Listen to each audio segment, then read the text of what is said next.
Hello everyone.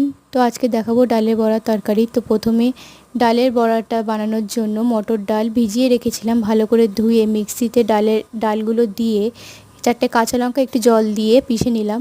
এবার তার মধ্যে অল্প করে নুন, হলুদ, লঙ্কার গুঁড়ো আর একটু কালো জিরে দিয়ে ভালো করে ফেটিয়ে নিয়ে বড়াগুলো এক এক করে ভেজে নিলাম। বড়াগুলো ভাজা হয়ে গেলে বড়াগুলো তুলে নিয়ে মিক্সিতে একটা টমেটো, অল্প করে আদা, 4টে শুকনো লঙ্কা, একটু জল দিয়ে একটা পেস্ট করে নিলাম। তারপর তেলের মধ্যে একটু আলু দিয়ে ভালো করে লাল লাল করে ভেজে তুলে রাখবো। এবার ওই তেলেই শুকনো লঙ্কা, তেজপাতা, একটু গোটা জিরে ফোড়ন দিয়ে পেস্টটা দিয়ে তাতে একে একে স্বাদ মতন লবণ, হলুদ, জিরের গুঁড়ো, ধনের গুঁড়ো দিয়ে কষিয়ে তেলটা ছাড়লে একটুখানি চিনি দিয়ে ভালো করে কষিয়ে আলুগুলো দিয়ে আবার একটু কষিয়ে নিয়ে পরিমাণ মতন জল দিয়ে ভালো করে ফোটাবো।